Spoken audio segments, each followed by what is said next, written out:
तो भैया Leo Tolstoy, अगर हमने आपके कान नहीं फाड़ दिए ऐसे हाथ मार के, एक ऐसा लिटरेरी फिगर है जिसने अपने जीते जी बहुत ज़्यादा शोहरत हासिल करी, लेकिन बाहर से दिखने में भाई शोहरत है, पैसा है, किताबें बिक रही हैं, जो कि बाकी राइटर्स के साथ नहीं हो पाता था, लेकिन अंदर ही अंदर बहुत ज़्यादा इनकी ख़राब ज़िंदगी, फील्ड मैरिज, परेशान, एंड में स्पिरिचुअलिटी की तरफ इनका चयन, फिर स्पिरिचुअलिटी की तरफ जाना, लेकिन स्पिरिचुअलिटी इनके इनकी देहांत की तरफ ले गई। महात्मा गांधी जैसे बड़े लोग इनसे इन्फ्लुएंस थे, उनकी राइटिंग्स अपने ऊपर और अपने साथ लेके चलना चाहते थे। यहाँ है ये ultimate lecture on Leo Tolstoy.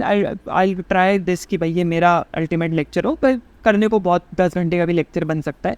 Notes ये रहे यहाँ पे, क्योंकि मैं नहीं चाहता कि एक भी पॉइंट मिस हो। इनकी ज़िंदगी रह चुकी है क्या, इनकी फ़िलासफ़ीज़ हैं इन पर्टिकुलर, यहाँ पे ज़रा तवज्जो या फिर यहाँ पे ज़रा महत्व हम देना चाहेंगे फ़िलासफ़ी पे। हम यहाँ पे इनके लिटरेचर के बारे में बात नहीं करने वाले, किताबों के बारे में बात नहीं करने वाले, अलग से उसकी फ़िलासफ़ी हम डिसाइफर करेंगे, बट यहाँ पे लियो टॉल्स्टॉय के ऊपर हम बात करेंगे। जानते हैं कैसे इनकी ज़िंदगी शुरू हुई, कैसे इनकी ज़िंदगी बीच में आई, कन्वर्जेंस एंड देन मौत इनकी किस तरीके से आई और किस तरीके से ज़्यादा फ़िलासफ़ी और स्पिरिचुअलिटी में घुस के ऐसी भी हालत हो सकती है। डार्क रियलिटी, बहुत बुरा एंड एक अच्छे राइटर को इस लेक्चर में। यहाँ पे तुम एक चीज़ नोटिस करोगे कि लियो टॉल्स्टॉय एक एरिस्टोक्रेटिक फैमिली से बिलोंग करते थे, मतलब कि भाई नोबल्स थे, और हमने पढ़ रखा है दोस्तोयेव्स्की के लेक्चर में किस तरीके से फ्यूडल सिस्टम डिवाइडेड था, किस तरीके से नोबल्स थे, किस तरीके से आर्टिजन्स थे, जो किसान थे, क्या सेग्रीगेशन था, क्या पिरामिड था, किस तरीके से हायरार्की थी। तो ये समझ लो कहीं ना कहीं top of the food chain में बिलोंग करते थे। और एक और ऐसे ही अच्छे राजा या बहुत top of the food chain belong करने वाले इंसान टर्न्ड एक फिलोसोफर, एक तुम समझ लो एक क्या कह सकते हैं, एक ऐसा इंसान जो स्पिरिचुअलिटी की तरफ चला गया। वो कौन था अपने भारत में? वो थे गौतम बुद्धा। अब उनका भी सेम सीन था कि भाई अमीरी, हर तरफ अमीरी, और पैर कदम तुम्हारे ज़मीन पे भी ना पड़ने दें माँ बाप, उस तरीके की अय्याशी। सेम चीज़ यहाँ पे थी लियो टॉल्स्टॉय के बाद। तो सब होते हुआते इनको एंड में एक रियलाइजेशन हुई, और इतनी डार्क रियलाइजेशन हुई, कुछ ज़्यादा ही मौन हो गए स्पिरिचुअलिटी में, कि इन्होंने अपनी जान दे दी या जान खो बैठे इस चक्कर में। कैसे खो बैठे, क्यों खो बैठे, भाई ऐसा क्या हुआ, यहाँ पे ले लेते हैं। सबसे पहले नोट्स मेरे यहाँ पे रहेंगे, मैं देखता रहूँगा जिससे I do not miss any point, और सब कुछ मैं अच्छे से दे दूँ। किताब, कलम, पेन, जो भी है, CI VI जो भी है, CI मैं कैसी बातें कर रहा हूँ, आज के डेट पे कौन यूज़ करता होगा, बट लेके बैठ जाए और यहाँ पे कुर्सी की पेटी बांध ले। सबसे पहले टूला प्रोविंस में इनका जन्म हुआ, सितंबर 9, 1828 में ये पैदा हुए थे रशिया में। रशियन राइटर, ठीक है, एक इवान तुर्गेनेव, लियो टॉल्स्टॉय और अपने दोस्तोयेव्स्की, फ्योदोर दोस्तोयेव्स्की, ये कुछ राइटर्स हैं जो प्रोमिनेंट रह चुके हैं रशिया। अब इनके पिताजी जिनका नाम था निकोलाई टॉल्स्टॉय, और इनकी माताश्री जिनका नाम था मारिया निकोलायेवना, ये सब देख लेना, प्रोनाउंसिएशन रशियन थोड़ी है। इनके फादर नोबलमैन थे, और इनकी मदर काफ़ी अच्छी वेल टू डू फैमिली से, काफ़ी उच्च कोटि की फैमिली से बिलोंग करती थी। इनकी माताश्री जो थी ये जब 2 साल के थे तब ख़त्म हो गई, और इनके पिताजी जब ये 9 साल के थे तब इनके पिताश्री ख़त्म हो गए। और जब ऐसा घर में होता है ना कि माँ बाप चले जाते हैं और आप अनाथ रह जाते हैं,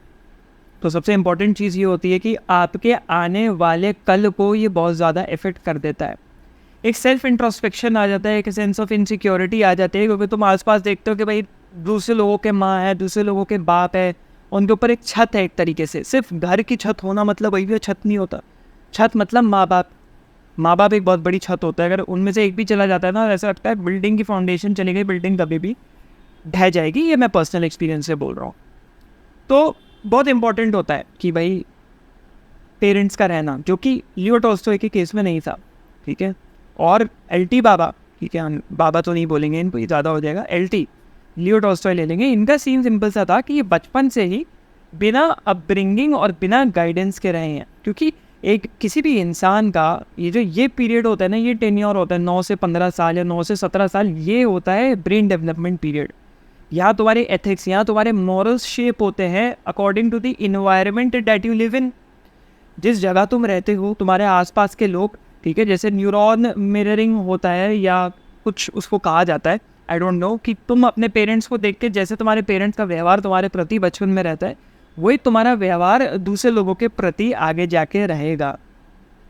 तो ये सिंपल सा सीन था, इनका बहुत ज़्यादा इफेक्ट हो गया, उनकी राइटिंग भी इफेक्ट हुई। एजुकेशन इनकी समझा देते हैं थोड़ा, यहाँ पे मैं पढ़ देता हूँ। एजुकेशन इनकी भाई फ्रेंच और जर्मन ट्यूटर्स के थ्रू हुई थी, जो कि वेरी टिपिकल था नोबेल फैमिलीज़ के लिए। भाई तुम्हारा फ्रेंच और जर्मन ट्यूटर्स हैं, थोड़ा फ्रेंच कल्चर थोड़ा जर्मन कल्चर तुम्हारा आ गया, तो एक इंक्लूसिविटी जिसको कहते हैं वो आ गई। तो बचपन में इनकी पूरी एजुकेशन होम एजुकेशन निकली, होम स्कूलिंग निकली, जो कि उस टाइम पे प्रोमिनेंट ही नोबेल चिल्ड्रन के लिए, क्योंकि वो अपने को बच्चे थे भाई हम top of the food chain है, उच्च कोटि के लोग हैं, हम कहाँ बाकी बच्चों के साथ स्कूलों में पढ़ाएंगे। और ऐसा कोई डेडिकेटेड बहुत अच्छा स्कूल होता नहीं था नोबेल्स के बच्चों के लिए, तो ज़्यादातर प्रेफर करते थे पैसा है तो ये घर पे पढ़ाया जाए। जो कि आजकल भी इलॉन मस्क जैसे लोग एंटरप्रेन्योर्स बहुत कोशिश करते हैं अपने बच्चों को होम स्कूलिंग करने की, क्योंकि सबको पता है एजुकेशन सिस्टम कैसा हो गया। उसके बाद इन्होंने यूनिवर्सिटी अपनी करी 1844 से 1844, कज़न यूनिवर्सिटी या काजान यूनिवर्सिटी से इन्होंने ओरिएंटल लैंग्वेजेस एंड लॉ में कोशिश करी कि भैया मैं अपनी डिग्री लूँ, लेकिन ये कर नहीं पाए। डेडिकेटेड स्टूडेंट नहीं से छोड़ दी यूनिवर्सिटी। बहुत राइटर्स के केसेस में तुम ये देखोगे जो थोड़े एग्जिस्टेंशलिज्म की तरफ, थोड़ा डार्क, थोड़ा रियलिटी जो दुनिया की दिखाते हैं, वो राइटर्स ज़्यादातर कॉलेज का ज़रा थोड़ा पढ़ाई में या तो ऊपर नीचे रहे हैं, या फिर उन्होंने अपनी एजुकेशन छोड़ दी है। इन्होंने फिर सेल्फ एजुकेशन करी। फॉर्मल एजुकेशन इनको पसंद नहीं थी, बहुत डिल्यूजनल लगती थी, मजाक लगती थी। इन्होंने फॉर्मल एजुकेशन छोड़ दी और यहाँ से ये आ गए टोल्स्टॉय, यास्नेया पोलियाना करके एक जगह थी, वहाँ आ गए और अपने को लिटरेचर एंड फिलॉसफी में, लेख में पूरी तरीके से मौन कर दिया, डुबा दिया। अब क्या है, लिटरेचर एंड फिलॉसफी इनकी चल रही थी, उसी बीच ज़रा इनके अंदर थोड़ी क्रांति और देशभक्ति की भावना जगी। तो उन्होंने बोला कि भाई हम जाएंगे मिलिट्री में, हम फौजी बनेंगे। 1848 से 1856 में इनकी मिलिट्री सर्विस रही।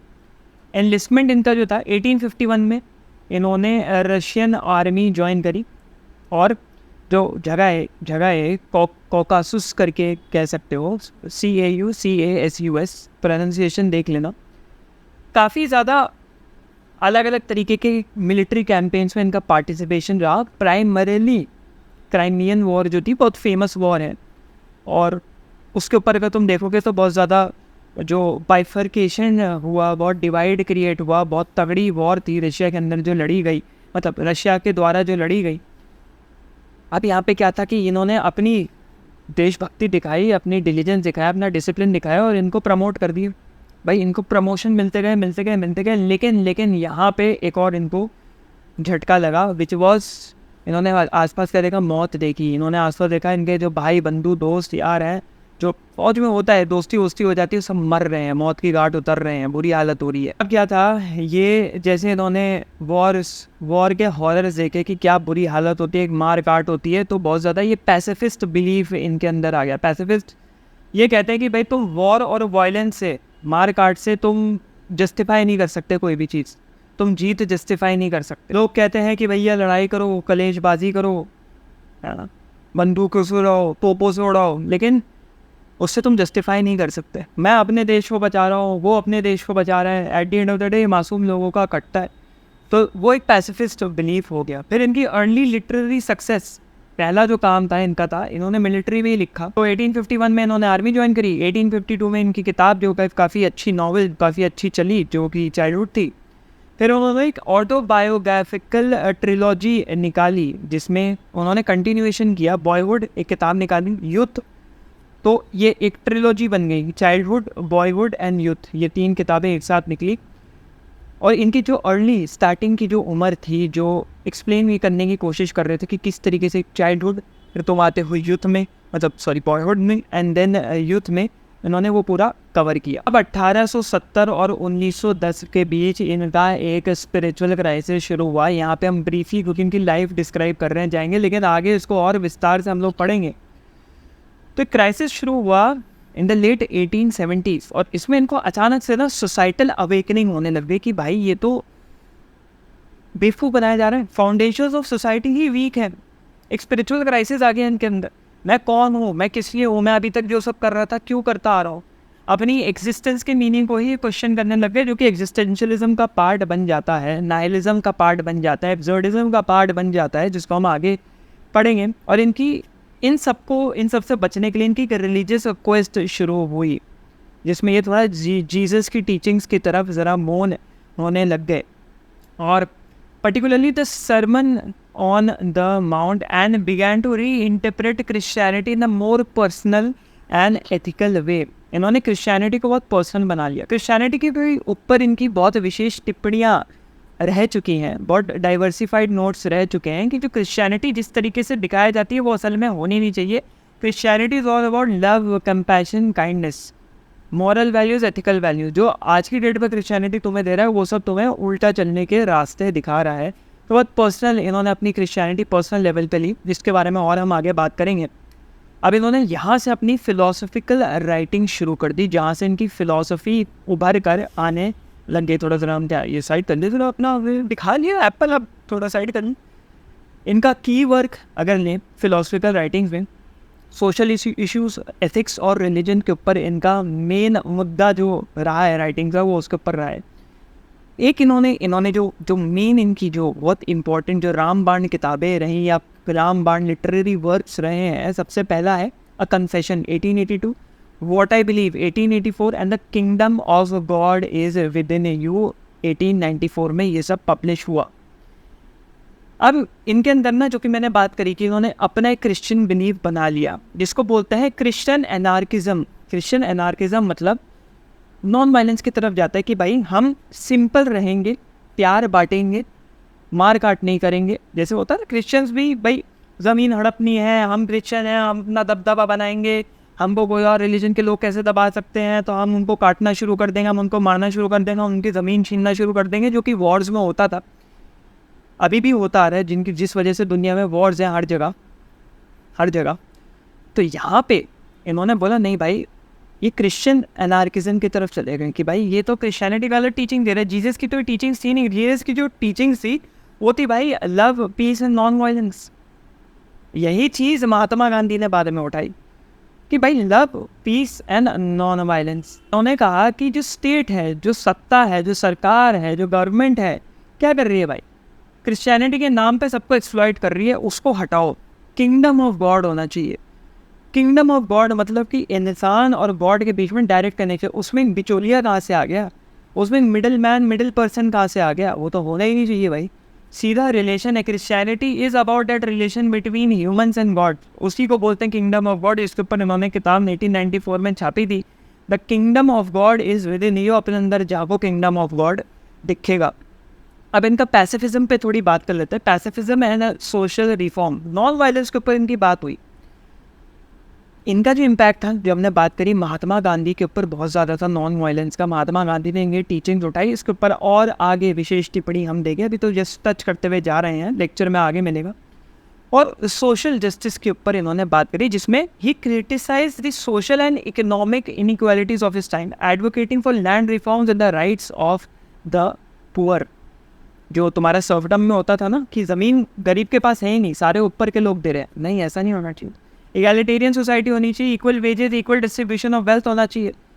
एक तरीके से एक इंक्लूसिव, ऑल इंक्लूसिव सोसाइटी होनी चाहिए। मैक्रो लेवल पे सब में डिस्ट्रीब्यूशन ऑफ वेल्थ होना चाहिए। इनइक्वालिटी क्यों हो रही है? और उनके वक्त पे जो इनइक्वालिटी थी उससे बहुत एक उनके ऊपर गंदा दाग पड़ गया, जिससे वो बहुत परेशान रहते थे। अब ये ज़रा थोड़ा दुनिया टहल भी शुरू इन्होंने कर दी, दुनिया टहलना शुरू कर दिया। फिर यहीं थोड़ी रशिया में पड़े रहेंगे, बाहर निकले, बाकी लोगों से मिले। और यहाँ पे हम लोग इनकी थोड़ी ट्रैवल्स और लिटरेरी अचीवमेंट्स के ऊपर बात करेंगे। अब कुछ ही ऐसे राइटर्स होते हैं जो अपने जीते जी, नॉट पॉस्टमसली बट मतलब मरने के बाद नहीं, जीते जी रिकग्निशन ले लेते हैं। जैसे मैंने फ्रीडरिख विल्हेम नीचे पे बहुत लेक्चर बनाए। अब नीचे जो थे मरने के बाद उनको वो पब्लिसिटी मिली जो उनको मिलनी चाहिए। डॉस्टोयेव्स्की हो गए, लियो टॉल्स्टॉय हो गए, ऐसे राइटर्स को उनके जीते जी बहुत रिकग्निशन मिली। तो 1857 से 1869 में इन्होंने ट्रैवलिंग शुरू करी। पहली ट्रिप 1857 में इन्होंने यूरोप विजिट किया। उस वक्त यूरोप अलग था ऑब्वियसली। फ्रांस, स्विट्ज़रलैंड और जर्मनी ये गए, थोड़ा जर्मन आती भी थी, फ्रेंच आती भी थी, क्योंकि ऑब्वियसली मैंने बताया था ना होम स्कूलिंग में जर्मन और फ्रेंच ट्यूटर से थोड़ी बहुत आती थी, आसानी रहती थी। सोशल रिफॉर्मर से मिले, इंटेलेक्चुअल से मिले, लिटरेरी फिगर से मिले, अलग अलग तरीके के आर्टिस्ट से मिले, इंटेलेक्चुअल से मिले, और इनको बहुत प्रभावित थे। 1860 से 1861 के बीच में 1860 टू 1861, जिसमें ये विक्टर ह्यूगो और पियर जोसेफ प्रूडों जैसे लोगों से मिले। अब क्या था कि इनसे भी बहुत ज़्यादा प्रभावित, इनकी लिटरेरी मतलब राइटिंग और लिटरेरी फिगर्स से बहुत ज़्यादा इनको लगा कि भाई ये राइटिंग होती है, इसको राइटिंग कहते हैं। और इन लोगों की जो थी ना, इनसे मिलने के एक्सपीरियंसेस इनके थॉट्स को बहुत ज़्यादा इन्फ्लुएंस किया। Particularly western materialism and social inequality भी इन्होंने अपना लेख करना शुरू किया इसके बाद। अब इनकी मैरिज एंड लाइफ के ऊपर अगर थोड़ी सी बात करते हैं तो 1862 में सोफिया बर्थ करके एक औरत से, लड़की से इन्होंने शादी करी, जो कि कोर्ट फिजिशियन की बेटी थी। 13 बच्चे हुए इन लोगों के इन टोटल, जिसमें से ज़्यादा सर्वाइव नहीं करे, बहुत मर भी गए बचपन में, क्योंकि उसको बीमारी लगती तो भैया एक बार बीमारी लग गई तो मतलब कैंसर के बराबर, बुखार भी कैंसर के बराबर होता था, तो वो ख़त्म नहीं हो। अब इनकी फैमिली डायनामिक्स ऐसी थी कि स्टार्टिंग में बड़ा प्यार, बड़ा गुलाब दे रहे हैं एक दूसरे को, गुलदस्ते ला रहे हैं, बड़ा प्यार, बड़ा डीप अफेक्शन, भैया 13 बच्चों से समझ सकता है इंसान। बट बाद में क्या हुआ ना, जैसे जैसे लियो टॉल्स्टॉय की मेंटालिटी और उनका माइंड चेंज होने लग गया, वो अलग तरीके से दुनिया को देखने लग गए, वैसे वैसे उनका लाइफस्टाइल चेंज होने लग गया, और वैसे वैसे उनकी बीवी से उनकी दूरियां बढ़ने लग गई, जो कि बहुत ज़्यादा कलेश की तरफ जाने लग गई, और वही कहीं ना कहीं उनकी मौत का जिम्मेदार बना। वो तो एंड में पढ़ेंगे, बट इंटरेस्टिंग। इसी बीच इनके 2 मेजर वर्क आए जिन्होंने इनको प्रूफ कर दिया कि ये दी अल्टीमेट बाजीगरों के बाजीगर जादूगर लियो टॉल्स्टॉय। ठीक है, 2 मेजर नॉवल आई, वॉर एंड पीस 1861 में, नेपोलियनिक वॉर्स के ऊपर ये नॉवल बेस्ड थी, ग्रेटेस्ट वर्क इन लिटरेचर अभी तक इसको माना जाता है। History, wars, human mind, human experience, phenomenology की तरफ थोड़ा सा जाता है, उसके ऊपर है ये किताब। और अन्ना करेनिना जो भी तुम कहना चाहो, इसको 1877 में रिलीज़ हुई।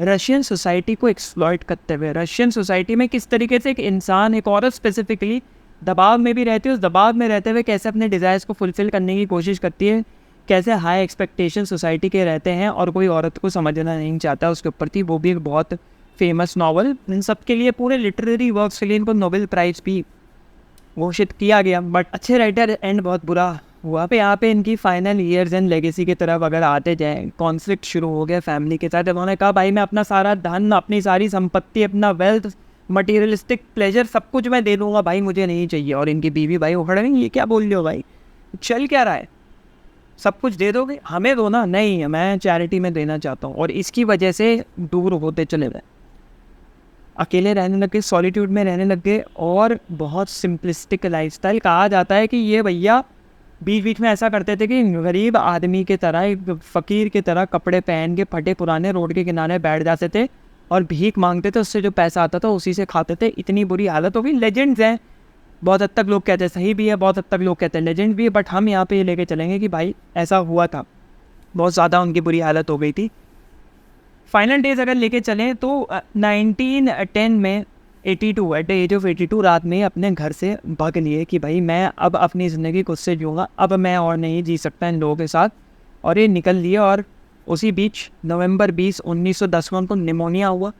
रेलवे स्टेशन पे थे, ठंड का वक्त था भैया, रशिया में ठंड ऐसी होती है सब कुछ अंदर का शरीर का पानी भी जमा दे, ऐसी ठंड। वहाँ इनका देहांत हो गया, इंतकाल हो गया, जो कहना चाहते हैं डेथ हो गई। निमोनिया पकड़ गया इनको, वहीं पे ये मर गए। बहुत अच्छा राइटर, बट एक सक्सेसफुल मैरिज कहेंगे, फेल्ड मैरिज कहेंगे, 13 बच्चे होने के बाद इंटरेस्टिंग रहा नहीं, बट हाँ इनकी डेथ हो गई। अब इनकी लेगेसी, लिटरेरी इम्पैक्ट क्या था? War and piece, Anna Karenina, और ऐसी जो नॉवेल्स थी, करेनिना प्रोनाउंसिएशन, इसके लिए इनको अभी भी याद किया जाता है। लेजेंड्स में, हॉल ऑफ फेम में इनका नाम आ चुका है। बहुत ज़्यादा नॉन वायलेंस, सोशल इनजस्टिस और पॉलिटिकल मूवमेंट्स का ये समझ लो फेस रहते हैं, फ्रंट फेस रहते हैं। और जहाँ तक इन्फ्लुएंस की बात करें, महात्मा गांधी के बारे में हमने पढ़ा है, इन्फ्लुएंस थे। मार्टिन लूथर किंग बहुत ज़्यादा इन्फ्लुएंस थे, बहुत कोट करते थे लियो टॉल्स्टॉय को। नेल्सन मैंडेला प्रेजेंट डेट का अगर देखा जाए, south African revolution, south African movement for racial in discrepancy, Nelson mandala तो महात्मा गांधी से भी इंस्पायर्ड थे और लियो टॉल्स्टॉय से भी इंस्पायर्ड थे। तो ये वो अपना काम छोड़ के गए। पर्सनल हार्डशिप, पर्सनल लाइफ बहुत ज़्यादा मेस्ड अप थी, हो सकता है he was not a good father, he was not a good husband, may be वो उन्होंने कोशिश करी बट दुनिया के लिए वो बहुत कुछ छोड़ के चले गए। तो यहाँ तक लेक्चर में भैया बहुत इंपॉर्टेंट चीज़ें चल रही है ना।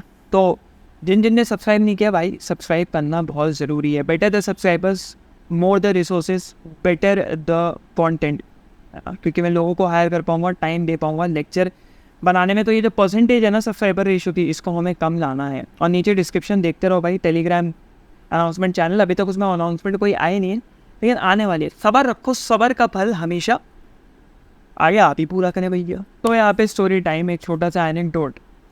लियो टॉल्स्टॉय निकले भैया बाहर सैर करने, अपनी शाम में जूते वूते पहन के सिंपल लिविंग कर रहे थे और निकले। उन्होंने गरीब देखा जो बिना चप्पलों के या बिना जूते के चल रहा था, जूते फटे हुए थे, जो भी था।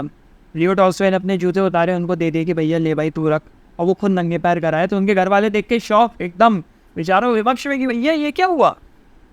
लियो एकदम, आप बाहर गए एंड वापस आए, बीवी भी कह रही क्या करके आए हो, पिताजी बच्चे भी कह रहे क्या कर रहे हो, लेकिन उन्होंने कुछ बोला नहीं, चुप से अपने कमरे में चले गए। हालत उनकी ऐसी हो गई थी कि अपने कपड़े खुद बनाने लग गए थे, अपने जूते खुद बनाने लग गए थे, खुद सिलाई वगैरह करने लग गए थे। इतना ज़्यादा मटीरियलिज्म को डिनाउंस करना चाहते थे, ये छोड़ना चाहते थे, लोगों को बांट देते थे। गरीबों को, जो गरीब परेशान होता था, सर्दी में परेशान था, उसको पैसे दान देने की वजह जाके ऐसे गले लगा लेते कि भैया आओ गले लग जाओ हमारे। एंड वो कंपैशन में गरीब भी रोने लग जाता था कि भाई एक इंसान जो नोबल इंसान है वो मेरे को गले लगा रहा है। तो ये गैप जो था ना, वो गैप ब्रिज करना चाहते थे, ख़त्म करना चाहते थे नोबल्स के बीच में और गरीबों के बीच में कि सब बराबर हैं। कोशिश इन्होंने पूरी करी, अनफॉर्चुनेटली हो नहीं पाया क्योंकि सोसाइटी भाई नहीं फंक्शन करती। वैसे इनकी थोड़ी विशेष टिप्पणियाँ आई साइंस और फिलॉसफी के ऊपर, इसके ऊपर बात करते हुए हम लोग आगे बढ़ेंगे। तो इन्होंने साइंस के ऊपर कहा कि वर्ड्स, शब्द नहीं समझा सकते इन्फिनिटी को, इन्फिनिटी ऑफ एग्जिस्टेंस को शब्द नहीं समझा सकते, इक्वेशंस नहीं समझा सकते। आगे जाओ पीछे जाओ, ये कॉम्प्लेक्स है, ये सिंपल है, ये ऐसे नंबर्स हैं, वैसे नंबर, इसको जोड़ो, ये बनता है, इसको काटो, वो करो, बनता है, इसको डिवाइड करो, वो बनता है। Human experience, human life, human suffering is beyond that, जिसको साइंस नहीं समझा सकता। इन्होंने कहा जीना है, जीने के लिए क्या करोगे, एंडलेस चेंज ऑफ एटम्स को पढ़ोगे। एटम के अंदर ये होता है, ये सब एटॉमिक पार्टिकल, ये वाला पार्टिकल, वो वाला पार्टिकल, ये करके तुम नहीं समझ सकते ज़िंदगी के बारे में। ज़िंदगी को कोई जीना है तो खुद उसको एक्सपीरियंस करना पड़ेगा। फिर क्या है, हिस्ट्री पढ़ाते हैं भैया, ये हिस्ट्री है, पढ़ो, ह्यूमन हिस्ट्री के बारे में पढ़ाते, क्या करेंगे पढ़ के, अपनी ज़िंदगी पूरी किताब की तरह सामने खुल के पढ़ी हुई अपनी ज़िंदगी के बारे में पढ़ो, तो अपनी ज़िंदगी को समझने की कोशिश करो, वो ज़्यादा इंपॉर्टेंट है। ह्यूमन हिस्ट्री को पढ़ के कुछ नहीं मिलेगा। फिर इन्होंने एक्सपेरिमेंटल साइंस पर टिप्पणी दी। भाई एक्सपेरिमेंटल साइंस क्या होता है, कॉज एंड इफेक्ट, सीक्वेंस में चलते चलते ये कॉज था, ये इफेक्ट आया, ये कॉज से इफेक्ट आया, एक रिलेशनशिप होता है कॉज एंड इफेक्ट के बीच में। इन्होंने बोला ये क्या बोल रहे हो, ultimate reality cause and effect समझा सकता है। अगर मैं बोलूँ कि एक अल्टीमेट पर्पस के बारे में बताओ, क्या cause and effects ultimate purpose के बारे में साइंस समझा सकता है, पर्टिकुलरली एक्सपेरिमेंटल साइंस उसको और ज़्यादा कंफ्यूजिंग बना देता है, और ज़्यादा दिमाग घूमने लग जाता है। तो भैया अल्टीमेट क्वेश्चंस को छोड़ो, ये अल्टीमेट क्वेश्चन है, ये अल्टीमेट सवाल है, ये अल्टीमेट कॉजालिटी है, कॉज एंड इफेक्ट है। ऑब्जर्वेबल थिंग्स पे फोकस करो भैया, इस बल्ब पे, ये बल्ब दिख रही है, बल्ब पे फोकस करो, ये ज़्यादा इंपॉर्टेंट है। इधर उधर मन जाओ, ये ट्यूबलाइट पे फोकस करो, ये लैपटॉप पे फोकस करो, जो कि हमारा ये ज़रा एप्पल का लैपटॉप है, उस पर फोकस करो, इस माइक पे फोकस करो, ऑब्जर्वेबल थिंग्स पे फोकस करो, ना कि ऐसे सवाल है जिनका कोई जवाब ही नहीं मिल सकता। इन्होंने बोला है एब्स्ट्रैक्ट साइंस के ऊपर कि भाई एब्स्ट्रैक्ट साइंस क्या होता है, डिटेल्स में हो जाता है, एक सीक्वेंशियल मेथडोलॉजी है, ऐसे ऐसे ऐसे ऐसे भैया इसको ऐसे ही रखेंगे तभी ऐसा होगा, इसको ऐसे ही रखेंगे ऐसा होगा। डिटेल में खोजोगे क्या होगा, अल्टीमेट पर्पस, अल्टीमेट मीनिंग जाना है तो डिटेल में माइक्रो लेवल पे नहीं जा सकते, बड़े लेवल पे देखना होता है, जाना होता है जो इस सब के परे हैं, इन चीज़ों के परे है, तुम्हारी अंडरस्टैंडिंग के परे है, साइंस के परे है। कंफ्यूज होना है तो भाई डिटेल में घुस जाओ। ये एब्स्ट्रैक्ट सीक्वेंसेस जो है कि भाई एक सीक्वेंस पर्टिकुलर होना चाहिए, इसके बाद यही आएगा, इसके बाद वो आएगा, उसके बाद वही आएगा, उसके बिना वो नहीं आ सकता, इसके बिना ये ज़रूर आएगा। कन्फ्यूजन है, किसके बिना क्या आएगा, किसके साथ क्या आएगा।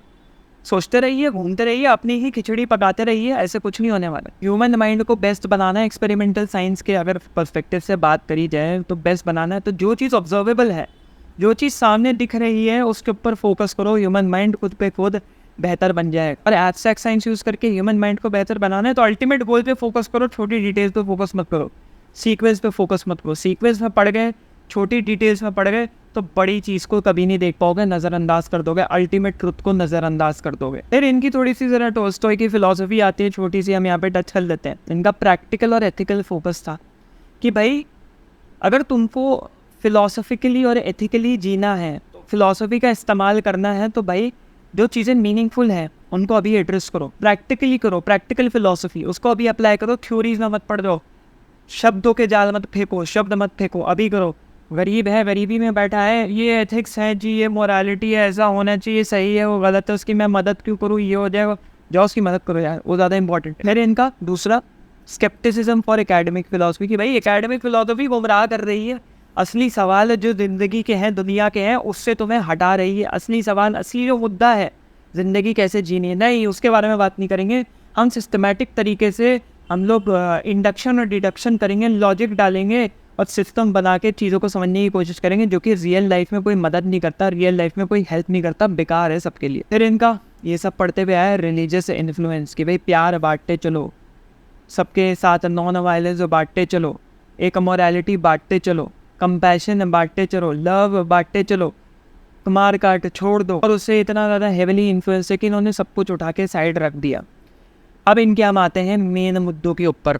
ठीक है, पार्ट 2 यहाँ पे हम लोग एक ब्रेकडाउन लेके चलेंगे, क्योंकि पोस्ट फे मेरा होगा टॉल्स्टॉय का, और इसमें हम लोग उनके ऑटोबायोग्राफिकल वर्क्स लेके चलेंगे। अभी यहाँ पे हमारा मकसद है, इम्पॉर्टेंट मकसद वो ये है उनकी फ़िलासफ़ीज़ जानना, जहाँ की उनके लिटरेरी वर्क्स में क्या लिखा हुआ था, क्या नॉवेल्स थी, नॉवेल्स का प्लॉट क्या था, उनकी समरी क्या थी, वो हम नहीं जानेंगे।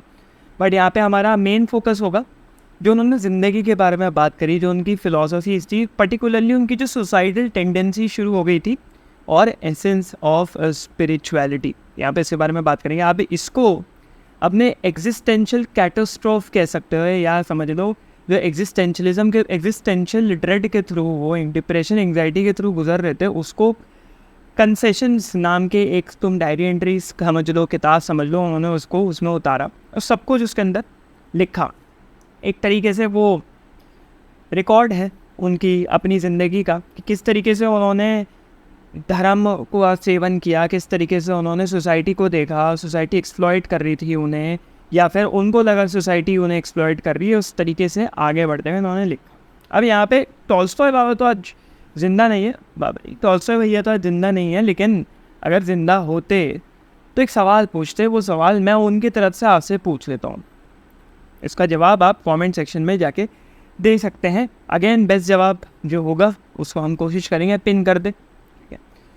Y does everything exist that exist and why do I exist? वापस से सवाल, why does everything exist that exist and why do I exist? ठीक है, ये सवाल है, इसका जवाब आप दे। थोड़ा सा होमवर्क टाइप कुछ हो गया आपके लिए। अब हम लोग आ जाते हैं इनका number 1, search for meaning and spirituality. Laptop जरा हम थोड़ा सा इधर रखेंगे, ज़रा आसानी होगी। सबसे पहली चीज़ उन्होंने मीनिंग ऑफ डेथ को समझने की कोशिश करी कि मौत क्या चीज़ है। जब किसी इंसान के प्राण बखेरू हो जाते हैं तो उसमें असल में होता क्या, उसके पीछे जाता क्या है, साइकोलॉजी किस तरीके से काम करती है। ये जितने राइटर्स आपने इन सबकी जो एग्जिस्टेंशियल एरा के राइटर्स हैं, इनकी साइकोलॉजिकल ग्रास्प वो काफ़ी अच्छी थी। जैसे नीचाकोव हो गए, दोस्टोयेव्स्की हो गए, इवान तुर्गेनेव हो गए, ये सब जो राइटर्स थे, इन सबका ये था कि भाई सिर्फ बहुत अच्छे साइकोलॉजिस्ट थे ये लोग। तो इन लोगों ने साइकोलॉजी डिसाइफर करी कि अब मौत है, डेथ है, उसके पीछे की साइकोलॉजी क्या है। नंबर 1 इन्होंने ये बोला कि भाई इनएविटेबिलिटी ऑफ डेथ। सबसे पहली चीज़ उन्होंने कही कि मौत भैया आनी है, मौत से तुम भाग नहीं सकते। जितना भगोगे उतनी परेशानियां खुद के लिए क्रिएट करोगे, ज़िंदगी भर परेशान रहोगे, क्योंकि वो इनएविटेबल है, वो आना है। जिस दिन तुम पैदा हुए अपनी तुम्हारा समझ लो क्लॉक काउंटडाउन स्टार्ट हो गया, वो काउंटडाउन कोई नहीं रोक सकता है। Death has to come. और मौत के बाद क्या बचता है? स्टेंच और वर्म। स्टेंच मतलब स्मेल, एक महक बचती है, और कीड़े बचते हैं। तुम्हारे शरीर पे कीड़े लग जाएंगे, तुम्हारे अंगों में कीड़े लग जाएंगे, जितने अंग हैं तुम्हारे, है ना, मिट्टी में मिल जाओगे जिस भी तरीके से मिलोगे, नदी में बहा दी जाओगे जिस भी तरीके से बहाए जाओगे, लेकिन कीड़े लग जाएंगे और महक आएगी तुम्हारे शरीर से, सब मरने वाले हैं, चाहे अमीर हो चाहे गरीब हो। दूसरी चीज़ उन्होंने कही, इम्परमानेंस एंड फॉरगेटिंग। जितनी तुम मेहनत करोगे, अपनी ज़िंदगी बिल्ड करोगे, जितना कुछ यहाँ पे कमाओगे, जितना कुछ लोगों के लिए करोगे, जितना कुछ अपने लिए कहोगे, इसी को इज्जत नहीं होने वाली, वही है, सब कुछ भूल दिया जाएगा। फॉर एग्ज़ाम्पल, मुझे भी पता है, याद है, मतलब होती हैं चीज़ें, सरकारी नौकरी भैया, सरकारी नौकरी, हर कोई सरकारी नौकरी के पीछे तो समझो ऐसे पगला रहे हैं जैसे पता नहीं सरकारी नौकरी से क्या ही अर्निंग है। लेकिन ज़रा रोशनी थोड़ी अच्छी। लेकिन सबसे इम्पॉर्टेंट चीज़ लोग ये नहीं समझते, जिस दिन तुम मरोगे उसके दूसरे दिन क्या, उसी दिन से तुम्हारी जो कुर्सी थी, चाहे तुम कितनी ऊंची पोस्ट पे हो, कुर्सी की इज्जत होती है भैया, किसी और को उस पर ला के बिठा देंगे। भले वो किसी भी मीन से पेपर क्रैक करके किसी भी मीन से कंपनी में घुसाओ, किसी भी ज़रिए से घुसाओ, लेकिन उसको बिठा देंगे तुम्हारी जगह। तुम्हारी एग्जिस्टेंस पूरी तरीके से ख़त्म हो जाएगी, तुम जी नहीं पाओगे। जैसे फॉर एग्ज़ाम्पल, जो कमेंट्स में आते हैं, जो अच्छे लोग आते हैं वो अलग है, जो गंदगी फैलाने आते हैं मेरे कमेंट सेक्शन में, गंदगी करते हैं, भाई you are just a statistic. Focus करो अच्छी चीज़ पे, फोकस करो अपनी ज़िंदगी बेहतर बनाने पे, दूसरे को नीचे खींच के कुछ नहीं होगा। कमेंट यूट्यूब रहेगा नहीं रहेगा, you will be forgotten my friend, किसी को फ़र्क नहीं पड़ता। तुम्हारी ज़िंदगी की लगी पड़ी है वो अलग बात है, तो उसको बेहतर बनाओ, उसको सुधारो, कोई अच्छी चीज़ ढूंढो, धंधा करो, नौकरी ढूंढो, अपने माँ बाप को खुश करो, ना कि रज़ाई गरम करते हुए या कमेंट करो, because you will be forgotten. लोग सोचते हैं मैं एक चीज़ किसी को कह दूंगा, मैं अपने बगल वाले से जाकर लड़ लूँगा, मैं अपने पड़ोसी से लड़ लूँगा, अपने रिश्तेदार को 2 लाइनें सुना दूंगा, कोई फ़र्क नहीं पड़ने वाली। ये सब पर्सनल मैटर है, it will cease to exist. आज से आने वाली 2 या 3 जनरेशन में हम लोग जितने हमारे अपने आसपास, अभी तुम मेट्रो में हो, बस में हो, स्कूल में हो, कॉलेज में हो, अपने घर पे हो, अपने रिश्तेदारों के आए हो, तुम किसी पार्टी में हो, कहीं पे भी बैठे हुए दोस्तों की महफिल में हो, ट्रिप पे हो, कहीं पे भी देख रहे हो लेक्चर, अपने आसपास देखो, कोई भी इंसान दिख रहा होगा, होपफुली ऐसी जगह होंगे ना इंसान तो दिख रहे होंगे आपको, जीव जंतु इंसान ले लेते हैं। आने वाली जो 2 से 3 जनरेशन में एक इंसान जो तुम्हें अपने आसपास दिख रहा है वो नहीं एग्जिस्ट करेगा, सब खत्म हो चुके होंगे। तो किसको इम्प्रेस करना है, किसके लिए परेशान होते हो? फिर तीसरी चीज़ इन्होंने सवाल उठाया एफर्ट के ऊपर, कि जब मरना ही है तो काय बात की मेहनत, काय बात के एफर्ट्स डालने हैं कुछ भी करने में, everything seems to be pointless.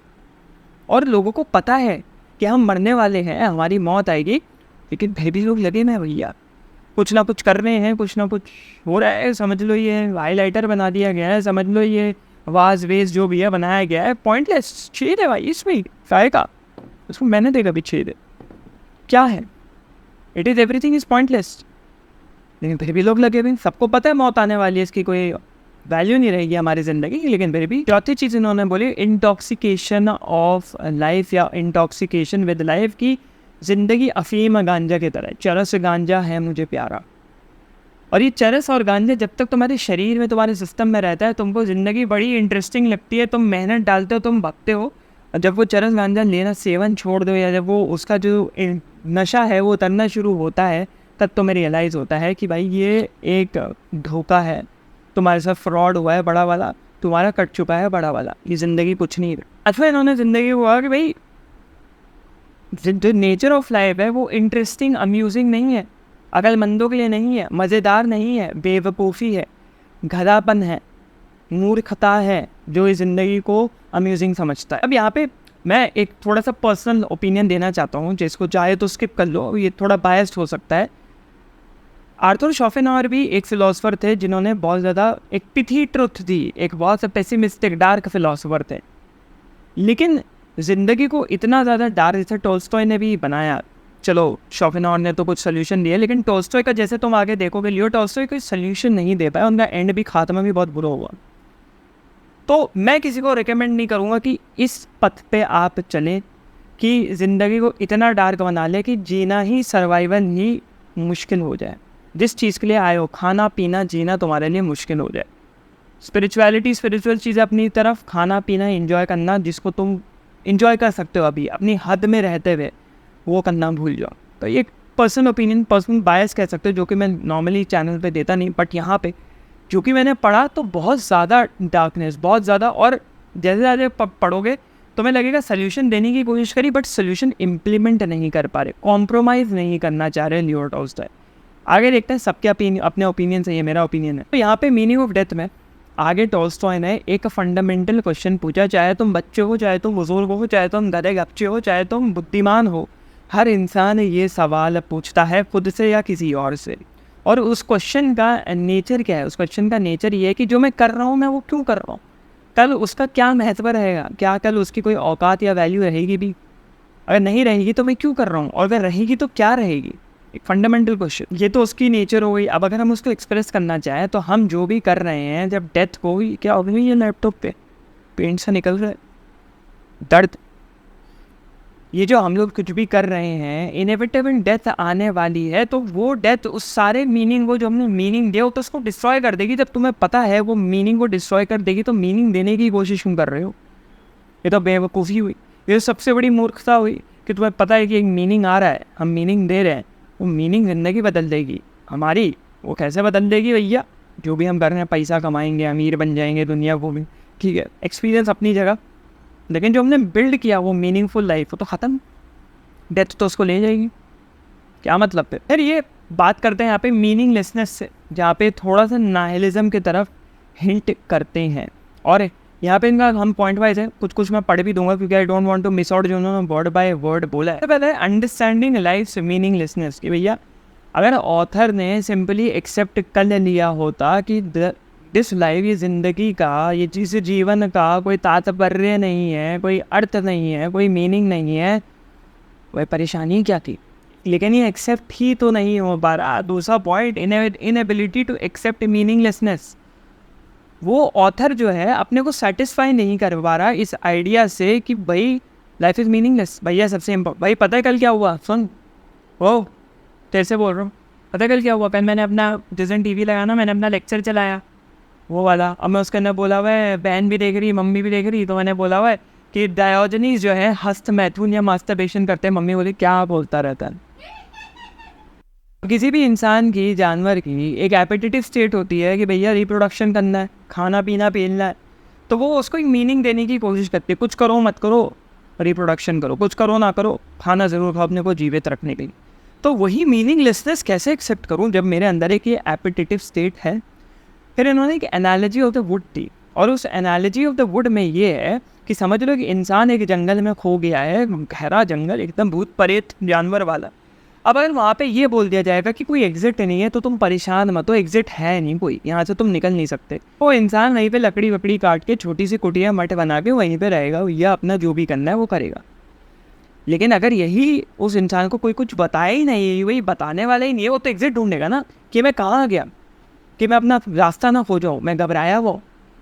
तो वो ज़्यादा इंसान बेहतर है जो रास्ता खोजने के लिए निकला है, मीनिंग ढूंढ रहा है भैया ज़िंदगी का, या फिर वो इंसान जिसने एक्सेप्ट कर लिया तो कोई मीनिंग नहीं है, यही कुटिया बना के भैया बस जाओ, जो कि अपने में एक मीनिंग है। लेकिन उस सिनेरियो, उस पर्टिकुलर जो सिनेरियो है, उसमें तुम एटलीस्ट मीनिंग देने की कोशिश कर रहे हो, तो एक मीनिंगलेसनेस में तुमने एक मीनिंग दे दिया। अरे चौथा, इंक्रीजिंग कन्फ्यूजन। हर एक कदम कन्फ्यूजन बढ़ाता है। ये चीज़ ऑथर को पता है, ये चीज़ लियो टॉल्स्टॉय को पता है, लेकिन फिर भी वो भाग रहे हैं, मीनिंग ढूंढ रहे। अपनी बीवी के साथ उनका कलेश चल रहा है भैया, झगड़ा, मार काट, मार पिटाई, अपना धन दौलत देना चाह रहे हैं, कुछ ना कुछ करके वो बंदा मीनिंग ढूंढना चाह रहा है अपनी ज़िंदगी में, कि भाई किसी तरह कुछ ना कुछ मीनिंग मेरे को मिल जाए, मैं एरिस्टोक्रेट से, मैं नोबेल से नीचे आ जाऊँ, मैं गरीब बन जाऊँ, गरीबों में बांटूँ। लेकिन फिर भी कन्फ्यूजन है, बीवी को रखूँ, बच्चों से बात करूँ, क्या करूँ? आज के पॉइंट में इन्होंने इसको एक एक्सपीरियंस ऑफ टेरर बोला, खौफनाक एक अनुभव बोला, जिसमें इन्होंने कहा कि ये सिचुएशन, ऐसी सिचुएशन जिसमें मैं भागे जा रहा हूँ पता होते हुए कि देयर इज़ नो मीनिंग, बहुत ख़राब है। और उसी सिचुएशन में ये ऑथर अपने को मारना भी चाहते थे। इनको बंदूक चलाने का बहुत शौक था, बंदूक बनाता है, हंटिंग वगैरह का बड़ा शौक था, और ये जो है फॉरेस्ट में जाते थे, हंटिंग करते थे या शूटिंग करते थे, जो भी करते थे। इन्होंने वो भी बंद कर दिया इस डर से कि मैं अपने आप को ही गोली मार दूंगा। मतलब वो नहीं इंट्रूसिव थॉट्स होते हैं, जो बिल्डिंग के किनारे खड़े हो, ऊंचाई से लगे कूद के देखें कैसा लगता है, अजीब सा, वैसा ही यहाँ होता है इनका रीसरेक्शन। इस पार्ट में हम इनका रीसरेक्शन मतलब वापस उठते हैं, जैसे बोलते हैं जीसस का रीसरेक्शन होगा, वैसी रीसरेक्शन हो रहा है। और इसमें इतना इनका एग्जिस्टेंशियल क्राइसिस एंड पे चला गया है कि अब ये परेशान हो चुके हैं और अब स्पिरिचुअलिटी की तरफ चले जा चुके हैं। इनको कोई इंटेलेक्चुअल परसूट्स में आंसर नहीं मिल रहा है, किताबें पढ़ के जवाब नहीं मिल रहे हैं इनको अब लग रहा है फिलॉसफी भी बेकार है, साइंस भी बेकार है, कोई कुछ नहीं समझा सकता जो हमने बात करी। अब ये चले गए हैं क्रिश्चियन एनार्किज्म की तरफ। क्रिश्चियन एनार्किज्म मतलब जो एक समझ लो स्ट्रक्चर्ड क्रिश्चियनिटी नहीं है, बट बेसिक्स जो लव, कंपैशन और सिंपल लिविंग है उसके ऊपर जीने की कोशिश करते हैं। और जो भी ये क्रिश्चियन एनार्किज्म हुआ, जिसको ये स्पिरिचुअलिटी का नाम आप दे सकते हो, क्योंकि spirituality is a very broad metaphysical term, उसके ऊपर मैंने लेक्चर अलग से बनाया हुआ है। उसका इन्होंने 4 स्ट्रैटेजी, सोल्यूशन तो नहीं कह सकते क्योंकि सोल्यूशन निकला नहीं था, 4 स्ट्रैटेजीज दी जिसका उपयोग करके आप एग्जिस्टेंशियल डिस्पेयर, एग्जिस्टेंशियल एंग, सबके ऊपर लेक्चर है, जाके देखो, यहाँ एक्सप्लेन करूँगा लंबा हो जाएगा। इसके ऊपर इन्होंने अपनी टिप्पणी दी, 4 स्ट्रैटेजीज, चलो सुनते हैं। सबसे पहली स्ट्रैटेजी थी इनकी इग्नोरेंस, जो कि मैं पढ़ देता हूँ। Some people remain unaware that life is an evil and absurd. They simply do not understand or acknowledge this reality. यहाँ आया absurdism कि लाइफ ईवल है। अब उनका ये बहुत ज़्यादा बायस्ड पर्सपेक्टिव था, लाइफ ईवल है क्योंकि उनके सिनेरियो में ज़िंदगी उनको कुछ दे नहीं पा रही थी या वो उससे कुछ निकाल नहीं पा रहे थे। और इन्होंने कहा कि बहुत एब्जर्ड है, एब्जर्डिज्म, एल्बर्ट कामू लेक्चर जाके देखो।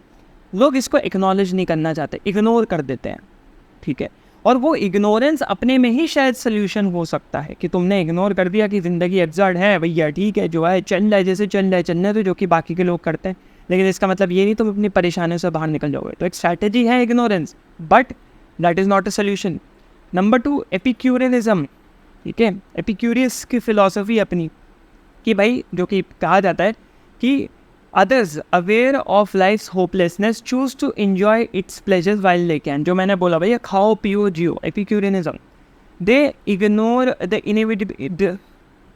ignore the inevitability of suffering and death, focusing on temporary enjoyment। कि भाई टेम्पररी टाइम पीरियड के लिए है वो, जो तुम्हारे आँखों के सामने तुम्हारी रियलिटी में है उसको इन्जॉय कर लो एटलीस्ट। एपिक्यूरियनिज्म, जो तुम्हारे वर्ल्डली डिज़ायर्स है, वर्ल्डली प्लेजर्स को इन्जॉय कर लो, बाकी तो भाई इग्नोर करना है तो मौत को इग्नोर कर सकते हो। एक और strategy, but temporary strategy, temporary solution, not a permanent solution. Number 3, strength and energy. कुछ जो स्ट्रॉन्ग विल्ड इंडिविजुअल्स होते हैं ना, they recognize life's absurdity and choose to end their life. They see आत्महत्या as a rational response to the understanding that non existence is preferable. कि भैया मार लेंगे हम अपने को, जिसके ऊपर कामों ने कहा है, ओह गॉड, हाँ ठीक है, जिसके ऊपर कामों ने कहा है कि अगर तुमने अपने को मार लिया तो तुम वैसी लड़ाई जंग हार चुके हो, तुम जंग जीते कहो। तुमको क्या लग रहा है तुमने एग्जिस्टेंशियल थ्रेट खत्म कर दिया, तुम हार चुके हो, तुम एक एब्सर्ड हीरो नहीं हो, तुम एक एब्सर्ड जीरो। तो ये एल्बर्ट कामू तो उल्टा कह रहे हैं, लेकिन ये कह रहे हैं कि भाई कुछ इन्होंने वीकनेस, एल्बर्ट कामू ने कहा वो वीकनेस है एब्सर्डिज्म में, एल्बर्ट कामू ने कहा वो वीकनेस है जो अपने को मार लेगा। ये कह रहे हैं नहीं भैया, वीकनेस नहीं है, ये स्ट्रॉन्ग विल्ड इंडिविजुअल है। वीकनेस है कि some people recognise the futility of life but lack the strength to end it. बेवकूफ़ी, गधापन वो ज़िंदगी का देखते हैं लेकिन फिर भी डरते हैं एंड करने से। एक स्टूपिड जोक है, एक भद्दे मजाक के तरह है ये ज़िंदगी, और अपनी ज़िंदगी को आगे लेके चलना चाहते हैं, डेली लाइफ के साथ कंटिन्यू करना चाहते हैं कि कभी कुछ चेंज होगा, नौकरी लग जाएगी भैया, शादी होगी तो भैया हो जाएगी, बच्चे होने होंगे हो जाएंगे, अच्छे नंबर आने होंगे हो जाएंगे, थोड़ा बहुत पढ़ लेते हैं इधर उधर, लेकिन क्या है, वेट कर रहे हैं किसी का, तो कुछ ना कुछ होगा हमारी ज़िंदगी में अच्छा, हमारी ज़िंदगी बदलेगी। और टॉल्स्टॉय अपने को इस वीक कैटेगरी में मानते थे। फिर ये थोड़ा रिलीजन की तरफ ट्रांसेंड करना शुरू करे, और यहाँ पे हम लोग ना ट्रांसेंड मतलब एक जगह से दूसरी जगह जाना, एक पड़ाव से दूसरी पड़ाव पे जाना, ये लेवल अप हो जाए, गेम में होता है लेवल अप। अब यहाँ पे ट्रांसेंडिंग में इन्होंने रैशनल वर्सेस इरैशनल नॉलेज के बारे में बात करी। पहली बात इन्होंने कही, रैशनल नॉलेज, जो इंटेलेक्चुअल्स होते हैं, जो लर्नेड लोग होते हैं, जो पढ़े लिखे लोग होते हैं, जो बोलते हैं कि this life has no inherent meaning as such, तो बेवकूफ़ी है। और एक तरफ होते हैं मासेस होते हैं जो इरैशनल नॉलेज के ऊपर बोलते हैं, विच इज़ फेथ। रैशनल मतलब विच इज़ क्वान्टिटेटिव और qualitative, which is proven, which is experimental, which is not abstract, जो सामने हो सकते हैं, सामने तुम दिखा सकते हो। जैसे इस बोतल का बिस्लेरी सोडा, ज़रा थोड़ा कार्बोनेटेड वाटर, स्पार्कलिंग वाटर कहने वाला था मैं इसको, बिस्लेरी की बोतल, इसका वॉल्यूम पता किया जा सकता है, क्या वॉल्यूम है इसका।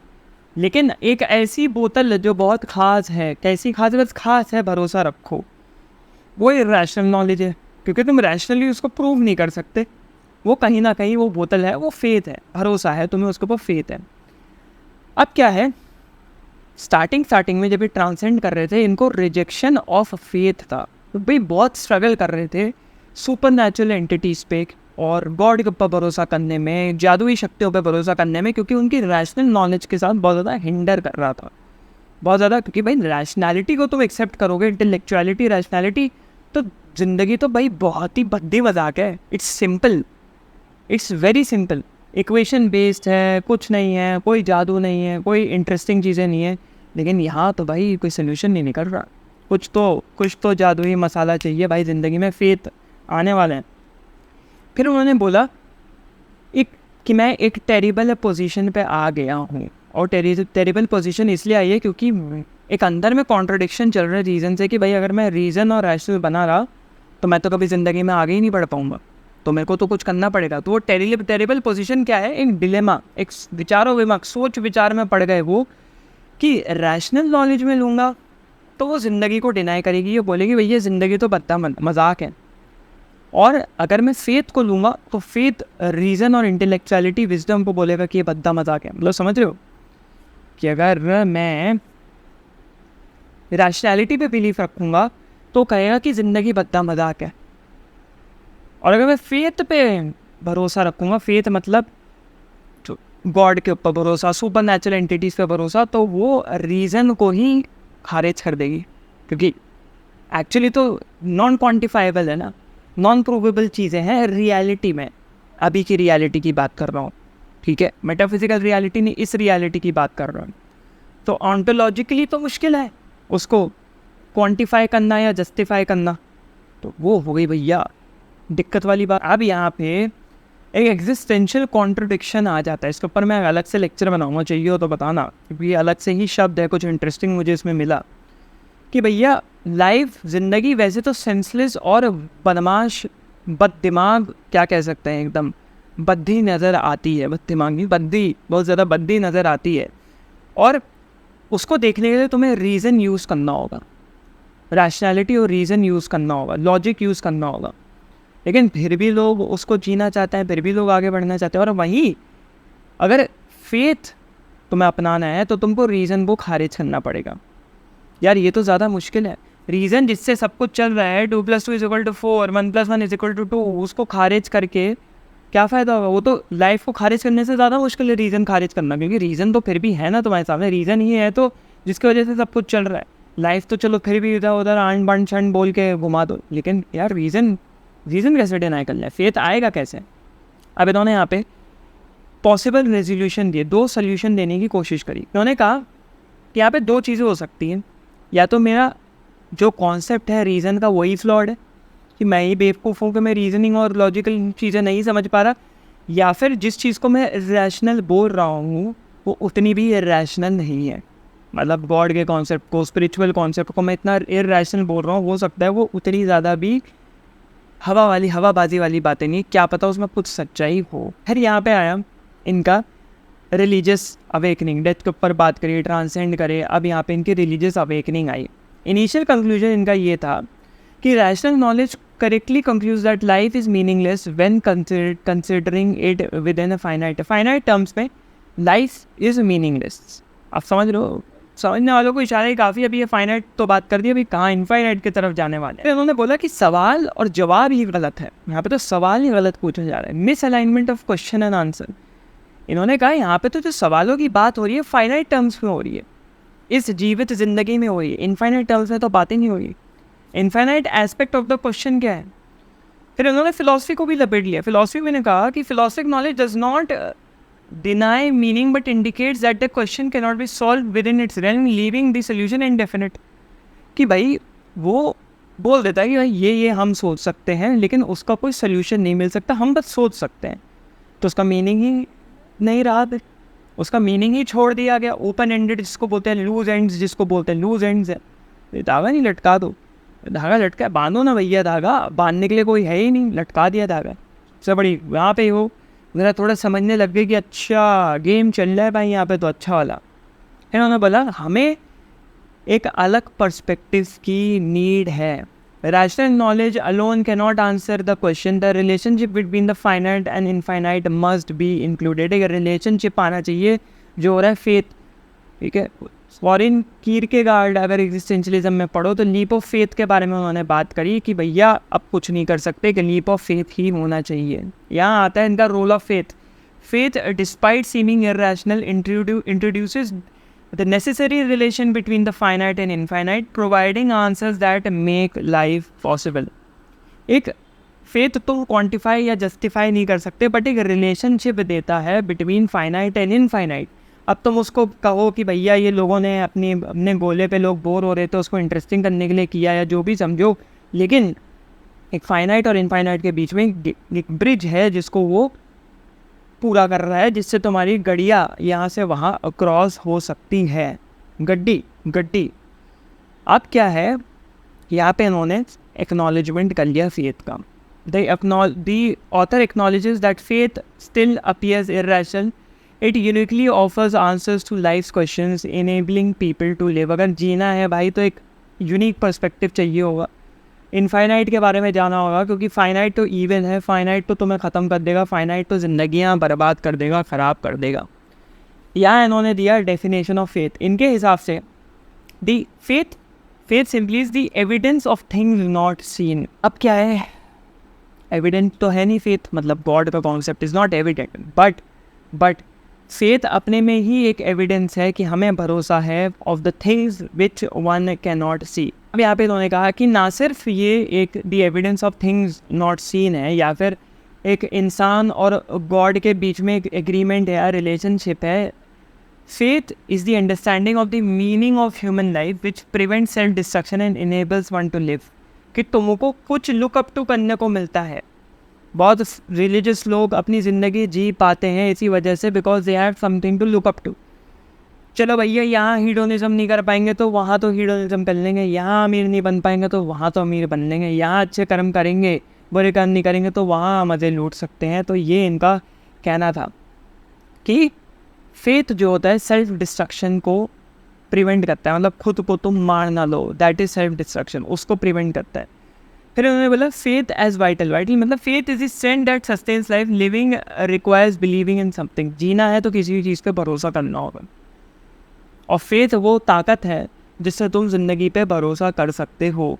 फिर इन्होंने एक अच्छा पैराडॉक्स दिया फाइनाइट और इनफाइनाइट बिलीफ का, जिसमें इन्होंने कहा if a person does not recognise the finite as illusionary they believe in the finite. कि अगर कोई इंसान इस फाइनाइट को इल्यूजनरी नहीं मानता कि भाई ये सब जो है वो सच है, ये सब जो मैं ये सब चीज़ें जो हैं ये सही है, ये सत्य है, ये मैं देख पा रहा हूँ, मैं छू पा रहा हूँ, तो उस फाइनाइट पे वो बिलीव करते हैं।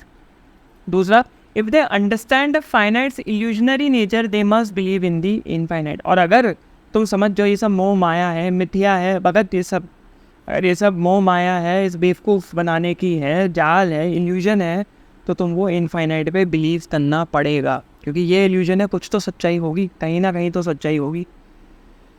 Without faith life is not possible. यहाँ पे इन्होंने कहा इसलिए हमें फेथ की नेसेसिटी है, that is why faith is necessary. अब यहाँ से हम लोग आ जाते हैं भैया टॉलस्टॉय भैया की पैसिफिज्म के ऊपर। पैसिफिज्म के ऊपर मैंने कवर पहले कर दिया, क्या होता है नॉन वायलेंस एक तरीके से होता है, और क्या क्या पैसिफिज्म का इनका इन्फ्लुएंस रहा है आने वाले वर्ल्ड लीडर्स के ऊपर। अब पहले इनकी हिस्ट्री थोड़ी जान लेते हैं पॉइंट वाइज। इनका जो पैसिफिज्म था वो क्रिश्चियन बिलीव से आता था, जो क्रिश्चियन एनार्किज्म के ऊपर हमने पढ़ा क्रिश्चियन बिलीव से आता था, विच वॉज नॉन वायलेंस। और कहीं ना कहीं कॉन्सेप्ट की कोई तुम्हें थप्पड़ मारे दूसरा गाल भी आगे कर दो मारो कि वो खुद ही तुम्हें थप्पड़ ना मारे, जिसके अगेंस्ट हमने पढ़ रखा है फ्रीडरिख विल्हेम नीचे बहुत ज़्यादा स्लेव मोरालिटी मास्टर मोरालिटी के ऊपर बहुत ज़्यादा बात करते थे। Love your enemies, have a compassion towards your enemies. मैं पैसिफिज्म का एक प्राइम एग्जाम्पल अपनी ज़िंदगी में अब से फॉलो करना शुरू किया मैंने, 1 साल हो गए, 6 महीने हो गए लगभग, कह सकते हो 6 महीने 1 साल। कोई भी तुम्हारी तरफ हेटरेट देता है तो उस हेटरेट को ना हम जब रिप्लाई देते हैं, क्योंकि सामने वाला वही चाहता है कि हम उसका रिप्लाई दें, क्योंकि उसकी ज़िंदगी में कोई एंटरटेनमेंट नहीं होता, तो वो हेटरेट फैलाता है।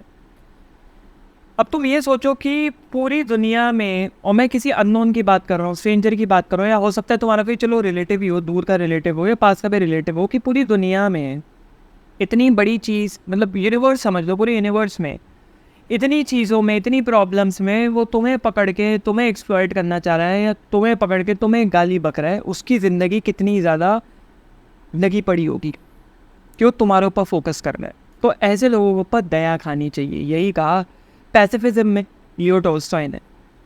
एलटी ने कहा कि भैया उनकी ज़िंदगी कितनी ख़राब होगी, empathise towards them, empathise and sympathise. तो ये इनका पहली चीज़ थी। फिर था no use of violence, violence का उपयोग बिल्कुल नहीं करना है, क्योंकि जितना वायलेंस होगा उतनी सफरिंग में तुम जाओगे। जो कि इनका क्राइमियन वॉर में जो इन्होंने पार्टिसिपेशन किया था, ऑटोमन एम्पायर के साथ जो वॉर हुई थी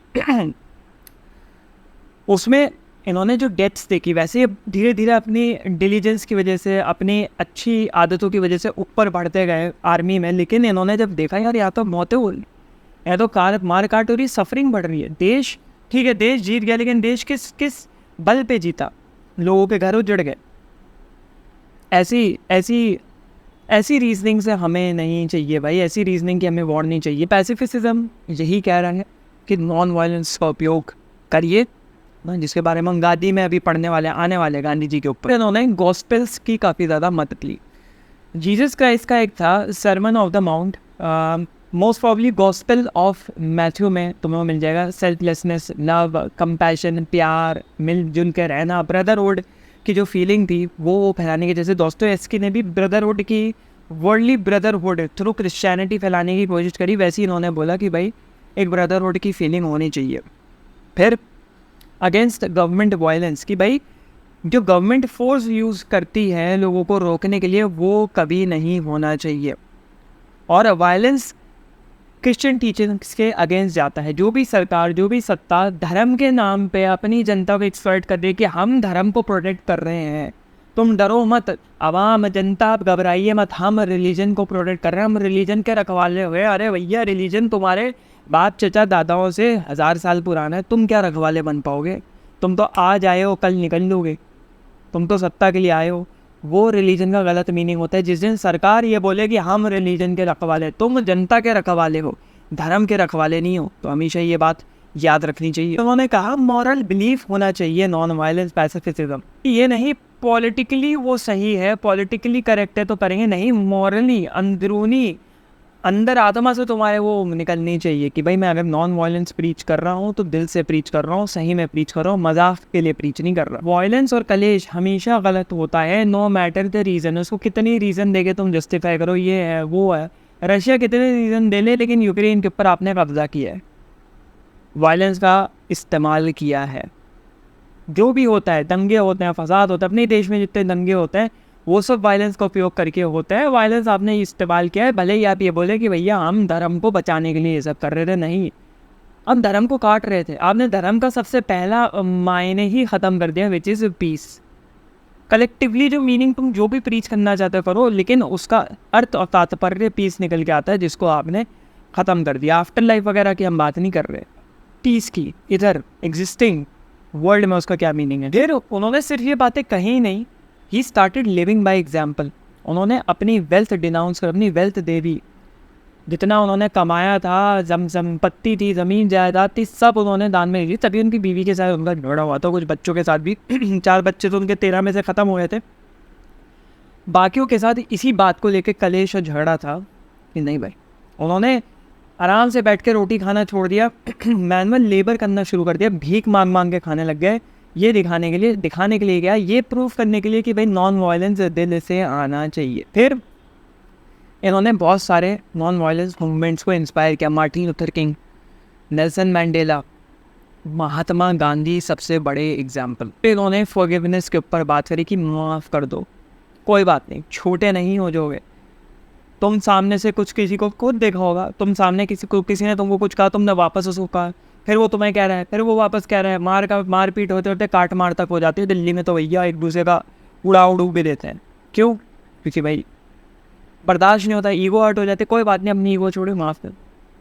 रिसेंटली हुआ मेरे साथ, मैं गाड़ी चला रहा था, टर्न लिया, सामने की स्कूटी वाला ऐसे ऐसे ऐसे ऐसे ऐसे स्कूटी कर रहे हैं, ना इधर जाना ना उधर जाना, आके मेरी गाड़ी में आके खुद, मैं तो स्टॉप कर दी थी, खुद आके भिड़ गया, भिड़ा। और दो दोस्त थे, दोनों ऐसे जानबूझ के स्कूटी को छोड़ के ऐसे एक्टिंग कर रहे गिरने की, फिर पैसा निकाल और ये है वो है। मैंने कहा भाई ठीक है, वो हम ये मेरी मम्मी भी थी गाड़ी में, माता जी की रिस्पेक्ट कर रहे। मैंने कहा भाई देख ऐसा है, कहाँ लगी पहले तो देखा स्कूटी पे कहाँ लगी तेरी, कुछ नहीं है, कोई डेंट भी नहीं, ठीक है, और उनको भी कोई चोट नहीं, ऐसे मतलब गिरे नहीं थे वो लोग, ऐसे अपने को भिगा के भागते हुए नहीं, जैसे मोमेंटम में भागते हुए हम भिगाने वाले हैं उस तरीके से।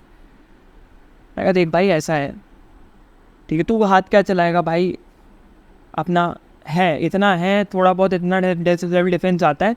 भाई कोई बात नहीं, सॉरी भाई गलती हो गई, हमने माफ़ी मांग ली, या तो माफ़ कर दो या माफ़ी मांग लो, सॉरी भाई गलती होगी, हाथ मिलाया, उसने भी हाथ मिलाया, निकल ली। वहीं मैं अगर करता कुछ या उसको पेल उस वो वैसे टकराता, मैं बोले उसकी गलती है, मैं निकल गया होता, आगे बात बढ़ती, मेरी सोसाइटी तक बात जाती। लेकिन नहीं भाई, वो करके सॉरी वॉरी, वो भी दोनों दोस्त ऐसे ऐसे कंधे पे हाथ रख के कोई बात नहीं भाई निकल लिए। स्टार्टिंग में तो मज़े लेती है दुनिया इन सब चीज़ों के, 5-6 लोग आके जमा भी हो गए, अंकल लोग भी, रोक कोई नहीं रहा उनको बदतमीजी करने से, सब जमा हो गया, अब लड़ाई, अब कलेश होगी। वो वेट कर रहे थे मेरे इनपुट का, जैसे ही मैं इनपुट दूंगा मैं बदतमीजी करूँगा और लड़ाई होगी, लेकिन मैं कुछ बोला ही नहीं, मैं तो सॉरी करने लग गया। वो खुद चले गए, 4-5 अंकल जो आके जमा हो गए थे, खुद निकल लिए वो, क्योंकि मज़ा ही नहीं मिला उनको, वो स्पाइक ही नहीं मिला। यही तो चाहिए सोसाइटी को, स्पाइक चाहिए, स्पाइक नहीं मिला, खुद चले गए। उन दोनों लड़कों को भी यार, लोग खड़े थे वो भी चले गए, चलो रफा दफा करते हैं मामले को। तो एक छोटा सा यहाँ पे एनेक्डोट फिर उन्होंने स्पिरिचुअल व्यू दिया लाइफ एंड डेथ का, कि इटर्नल ट्रुथ जो हमने बात करी, इनफाइनाइट पे ध्यान दो, रैदर मोह माया मटीरियलिस्टिक चीज़ों पे ध्यान देने के, और ट्रू पीस, एक स्पिरिचुअल बीइंग जब तुम बन जाते हो, स्पिरिचुअल प्रिंसिपल्स के हिसाब से चलते हो, तो ट्रू पीस, असली पीस वहीं से आती है। सबसे इंपॉर्टेंट चीज़ इन्होंने बोली, इन्होंने बोला कि प्रैक्टिस कैसे कर सकते हो तुम पैसिफिसिज्म, मिलिट्री जाने से मना कर दो। मैं गया था, मैंने बहुत बड़ी गलती करी थी, मैंने अपनी आंखों से अपने दोस्तों को, अपने भाई बंधुओं को मरते कटते देखा है। तुम मत जाओ, अगर गवर्नमेंट बोलती है, सरकार बोलती है मत जाओ, पीसफुल रिवॉर्ड करो, लेकिन बोल दो हम नहीं जाएंगे, हम नहीं लड़ेंगे, रीज़न आपका कुछ भी हो। फिर इन्होंने मॉडर्न सोसाइटी का भी क्रिटिक यहाँ पे दिया कि सोशल इंजस्टिस होती है वहाँ पे, यहाँ पे इकोनॉमिक एक्सप्लॉयटेशन होता है, सोशल एक्सप्लॉयटेशन होता है, लोगों को खुद एक दूसरे को मजबूर कर रहे हैं एंटी पैसिफिस्ट बनने के, वायलेंट बनने के। क्यों ऐसा हो रहा है? अगर एक सोसाइटी का, एक देश की, एक वर्ल्ड की तरक्की अगर चाहते हो, it can only happen through non violence and moral living. Morality के हिसाब से जियो, नॉन वायलेंट लिविंग रहो, स्पिरिचुअल वैल्यूज़ अपने अंदर उतार लो, और वो सोसाइटी बेहतर हो जाएगी, वो सोसाइटी बड़ी हो जाएगी। फिर यहाँ पे जो सबसे इम्पोर्टेंट चीज़, इनके जो पैसिफिस्ट इन्फ्लुएंस थे, किस के ऊपर थे? 2-3 लोग हैं। सबसे पहले थे महात्मा गांधी। महात्मा गांधी सबको पता है, और वो बहुत ज़्यादा इंस्पायर्ड थे। The kingdom of God is within you. Mahatma Gandhi ने Satyagraha, civil disobedience movement, non violence resistance movement सब यहाँ से लेके चले। फिलोसॉफिकल फाउंडेशन बनाई अपनी, लियो टॉल्स्टॉय को कोट करते हुए। जितने इनके कैंपेन्स से ब्रिटिश रूल के अगेंस्ट, वो महात्मा गांधी इन्हीं से इंस्पायर हो गए, लेके चले। एक नॉन वायलेंट रेजिस्टेंस का emphasis on love and truth as tools for social and political change were significantly shaped by Tolstoy's teachings.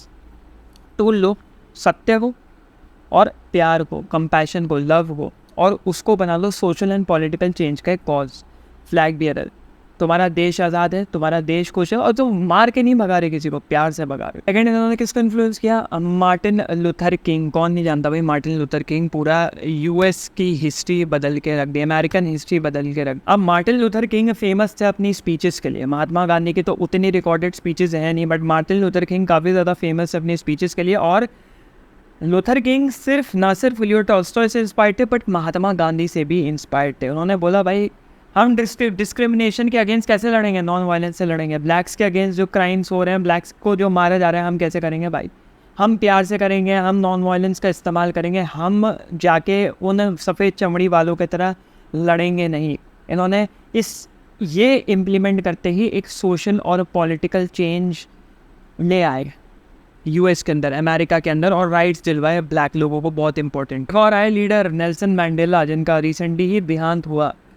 Nelson mandala तो थे ही लियो टॉल्स्टॉय, बट और इन्फ्लुएंस थे वो Mahatma Gandhi, Martin Luther king, और फिर नेल्सन मैंडेला। अपार्थाइड के and के बाद जो वो यूनाइट करना चाह रहे थे, उन्होंने भी बोला भाई नॉन वायलेंस का इस्तेमाल करेंगे। साउथ अफ्रीका में जो हो रहा है रेशियल डिस्क्रिमिनेशन, उसको एंड करेंगे। और आज की डेट पे साउथ अफ्रीका का रेशियल, यूएस में भी इतना नहीं है। यूएस में भी अगर आज की डेट पे तुम जाओ तो बहुत कम कम जगहों पे है, एलीट जगहों पे, बट अभी भी सेग्रीगेशन है। ब्लैक्स में रहेंगे, जो वाइट्स है वाइट्स दोस्त रहेंगे, ब्लैक वाइट बहुत कम बोलते मिलते हैं। लेकिन साउथ अफ्रीका में सब घुल मिल के रहते हैं, एक ब्रदरहुड की उनके अंदर एक प्रेरणा है कह सकते हो, एक भाईचारा है। ब्लैक्स और वाइट्स को एक साथ तुम देखोगे स्कूल्स में, कॉलेजेस में। इतना ज़्यादा नेल्सन मैंडेला ने इन्फ्लुएंस किया था, बहुत साल जेल में भी रहे थे। उसके बाद हम आते हैं एक और इंसान जिसके बारे में बहुत कम लोगों ने सुना होगा, इन सब के बारे में तो सुना ही होगा, बट एक इंसान है जिनका नाम है सीजर चावेज़। सीजर चावेज़ जो थे वो अमेरिकन हिस्ट्री के एक और फ्लैग बियरर थे। उन्होंने फार्मर्स यूनियन बनाया, फार्मर्स प्रोटेस्ट के लिए फार्मर्स यूनियन बनाया। पहले फार्मर्स की इतनी अच्छी ज़िंदगी नहीं थी, बहुत दूर दशा थी। आज की डेट में फार्मर्स यहाँ के अच्छे आईटी सेक्टर के कमाने वालों से 10 गुना ज़्यादा अमीर होते हैं। अच्छी ज़मीनें हैं, अच्छी उपजाऊ ज़मीनें, अच्छी फसलें हैं। क्यों है? सीजर चावेज़, उन्होंने बोला भाई हमको भी इक्वल वेजेस चाहिए, इक्वल राइट्स चाहिए, इक्वल अपॉर्चुनिटीज़ चाहिए, इक्वल जो तुम्हारा क्या कह सकते हो उसको कि ह्यूमन ट्रीटमेंट होता है वो चाहिए। कि एगैलिटेरियन सोसाइटी बनाओ, इक्वल वेजेस इक्वल राइट्स बनाओ। हमारे को मेडिकल कवरेज चाहिए, हमको भी पेंशन चाहिए। हम क्यों किसान है तो हम क्यों इंसान नहीं है? हम उनसे अलग क्यों है? बहुत सारे राइट्स हैं कि हमको भी ह्यूमन लिविंग कंडीशंस में रहना, भाई हमको भी इंसान की तरह ट्रीट करो। और चावेज़ ने महात्मा गांधी के उससे इंस्पायर्ड थे, नॉन वायलेंस मूवमेंट से, नॉन रेजिस्टेंट मूवमेंट से। और चावेज़ जो क्या करते थे, बहुत ज़्यादा प्रोटेस्ट उनके नॉन वायलेंट होते थे, बॉयकॉट कर देते थे। मुँह मन रखते भाई हम बॉयकॉट कर देंगे, कोई बात नहीं, जिसको जो करना है करो, तुम मारोगे हम मारेंगे। लेकिन और अपनी स्पीचेस में ये, और specifically Martin Luther king, Tolstoy की जो कोटेशंस होते थे उनको काफ़ी इस्तेमाल करते थे। लेकिन आजकल यही जो पैसिफिसिज्म है बहुत ज़्यादा नेगेटिव तरीके से यूज़ होने लग गया है। फॉर एग्जाम्पल जो इन्वायरमेंटल एक्टिविस्ट होता है, रोड बंद करके, चक्का जाम जिसको बोलते हैं, रोड बंद करके बैठ देंगे, कोई परेशानी में नहीं है, हाँ चुप से मुंह बंद करके मौन व्रत रख के भैया बैठ गए, और उनको तुम हटाए जा रहे हो, हटने को ही रेडी नहीं है, बोले चढ़ा दो लेकिन हम बैठे रहेंगे। तो वो सब चीज़ें एक्सट्रीम पे चली जाती है कि तुम कॉमन जनता की परेशानियों को एक्सप्लॉइट कर रहे हो। वो मॉरली इनकरेक्ट हो गया। प्रोटेस्ट करना है रोड के किनारे खड़े होकर करो, नहीं, हम एक्सप्लॉइट करेंगे, एक्सप्लॉइटेशन के माध्यम से हम परेशान करेंगे कॉमन जनता को। फिर यहाँ पे चूँकि हम फिलॉसफी पढ़ रहे हैं तो इसमें थोड़ा सा क्रिटिसिज्म भी आना चाहिए। जो फिलॉसफर है उसका एस्थेटिक्स भी आनी चाहिए। एस्थेटिक्स मतलब आर्ट, जो भी हम लोग उस फिलॉसफिकल मूवमेंट की बात करें जो हट के एग्जिस्टेंशलिज्म से, तो आर्ट के ऊपर भी टिप्पणी दी अपनी लियो टॉल्स्टॉय ने। पहली बात तो उन्होंने एक डेफिनेशन दी कि आर्ट एक ज़रिया होता है एक इंसान को दूसरे इंसान से कनेक्ट करने का, अपनी फीलिंग्स एक्सप्रेस करने का, अपने एक्सपीरियंसेस एक्सप्रेस करने का। और इन्होंने कहा कि सिर्फ एलीट के लिए आर्ट नहीं होना चाहिए, कि भाई सिर्फ ऊंचे तबके के लोगों के लिए आर्ट नहीं होना चाहिए, सबके लिए होना चाहिए। गरीब के लिए भी होना चाहिए, अमीर के लिए होना चाहिए। जो म्यूज़ियम है वो सबके लिए ओपन रहना चाहिए, चाहे वो अमीर हो, चाहे गरीब हो, चाहे बच्चा हो, चाहे बूढ़ा हो। ये तर्क वितर्क नहीं होना चाहिए। फिर इन्होंने बोला पर्पज़ है आर्ट का, वो पर्पज़ है इंसान को स्पिरिचुअल बनने का एक मौका देता है art. Art is to convey moral and spiritual truth. एक इंसान को स्पिरिचुअल ग्रोथ देता है, वो लोगों को अपलिफ्ट करता है, वो लोगों की गुडनेस, खुशियाँ प्रमोट करता है। ये नहीं आर्ट मतलब कि भैया देख के हाँ दांत में टूथपिक फंसा के, ठीक है, मुर्गी का टुकड़ा निकाल के भैया हाँ ये ऐसा है या ऐसा है, नहीं। आर्ट इंटरेस्टिंग चीज़ होती है। तुम प्लेटो बोल रहे हो, तुम लियोनार्डो डा विंची हो गया, माइकल एंजेलो हो गए, इनके स्कल्पचर, इनके आर्ट अगर देखो तो लोग सोचते हैं बड़ा लोग सामने खड़े होकर क्या सोच रहे हैं, लेकिन हर दिन अगर तुम उसको देखो, 1000 दिन तक तुम देखोगे, 1000 दिन तक तुम्हें एक अलग मीनिंग निकलेगा उस पेंटिंग का। कुछ ना कुछ, अरे उसकी उंगली ऐसी क्यों है, अगर उसने हाथ में ऐसे कलम ऐसे ही क्यों पकड़ा है, इन 2 उंगलियों में क्यों फंसा हुआ है, अंगूर इस रंग का ही क्यों, अंगूर तो इस रंग का भी हो सकता है, उस अंगूर पे चमक इस तरफ क्यों है, उस तरफ भी हो सकती है। क्या सोच रहा होगा हर दिन उस राइटर का, तुम कैसा बीत रहा होगा, वो उस आर्ट के थ्रू देख सकते हो। लेकिन यहाँ पे इन्होंने क्रिटिसिज्म ऑफ कंटेम्प्रेरी आर्ट भी दिया कि कंटेम्प्रेरी आर्ट मतलब ऊंचे तबके के लोग, एलिटिस्ट लोगों के लिए है, गरीबों से डिस्कनेक्ट कर देते हैं, कॉमन जनता से तुम डिस्कनेक्ट हो जाते हो। मॉडर्न आर्ट, कंटेम्प्रेरी आर्ट सिर्फ एजुकेटेड और वेल्दी के लिए बना है, गरीब लोगों को कौन देखेगा, पुअर लोगों को कौन देखेगा। ये क्या सिर्फ अमीरों का देश है या अमीरों की दुनिया है, ये गरीबों का यहाँ पे कुछ नहीं होने वाला। तो ऐसा आर्ट ट्रू मीनिंग लैक करता है, क्योंकि तुम एक लेवल के लोगों को करेक्ट कर रहे हो एलीट, और बाकी लेवल के लोगों को खारिज कर दे रहे हो गरीब। बुरी बात है। इन्होंने कहा कि आर्ट दुनिया की मोरालिटी रिफ्लेक्ट करना चाहिए, और किस तरीके से वो दुनिया पे एक मॉरल इम्पैक्ट डाल रही है वो दिखाना चाहिए। आजकल की आर्ट क्या है, इमोरल वैल्यूज़, नंगे पंगे लोग बना दिए, ये क्या है, क्या इम्पैक्ट दे रहा है भाई? ये तुम्हारी सेक्सुअल और सेंशुअल डिज़ायर्स को अराउज कर रहा है बस। मटीरियलिस्टिक है, एक वेल्दी राजा भैया खड़ा है, एक तलवार लेके उसके ऊपर सोना चिपका हुआ है और अशरफियाँ पड़ी हुई हैं और सिक्के पड़े हुए हैं, तुम्हारे क्या है इसमें? ऐसा भी धन काय का धन जिसमें तुम इमोरल बन जा रहे हो। एक राजा बैठा है, 4-5 ऐसे औरतें बगल में बैठी हुई हैं, सब नंगे। क्या मज़ा मिल रहा है? क्या मॉरल इम्पैक्ट डाल रहे हो? क्या सोसाइटी पे इम्पैक्ट पड़ रहा है? बेकार। उन्होंने कहा सिंप्लिसिटी एंड एक्सेसिबिलिटी, सिंपल रखो, एकदम सामान्य रखो आर्ट, और सबके लिए एक्सेसिबल होना चाहिए, सब उसको समझ पाएँ। सिंपल होना चाहिए भाई, एक ट्रेडिशनल स्टोरी टेलिंग आनी चाहिए उसके अंदर, एक more genuine and connected to the people, genuine होना चाहिए, रिलेटेबल होना चाहिए, जिससे कॉमन जनता भी इसको रिलेट कर पाए और बाकी की जनता भी उससे रिलेट कर पाए।